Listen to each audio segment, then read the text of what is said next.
நண்பர்களே, இன்று நாம் ஓய்வு நேரத்தில் செய்யும் செயல்களை பற்றி பார்ப்போம்.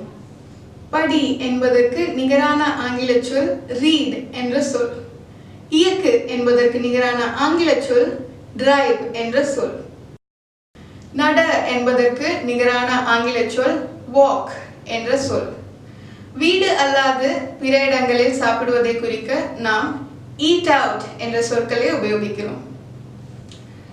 இந்த செயல்களை பற்றி பேசுவதற்கு நாம் simple present tense ஐ உபயோகிக்கிறோம்.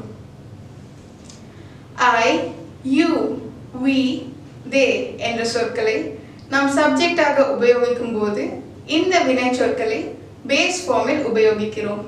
உதாரணத்திற்கு read, drive, walk மற்றும் eat out. He, she, it என்ற சொற்களை நாம் சப்ஜெக்ட் ஆக உபயோகிக்கும் பொழுது இந்த வினை சொற்களின் முடிவில் s ஐ இணைத்துக் கொள்கிறோம். உதாரணத்திற்கு reads, drives, walks மற்றும் eats out. இந்த செயல்கள் அல்லாமல் நாம் நம்முடைய ஓய்வு நேரத்தில் மற்ற செயல்களையும் செய்கிறோம். யோகா என்பது ஒரு பெயர் சொல். உதாரணத்திற்கு I do yoga every day.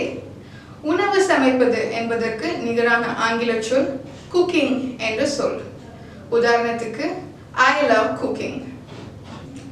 Picnic என்பது ஒரு பெயர் சொல்.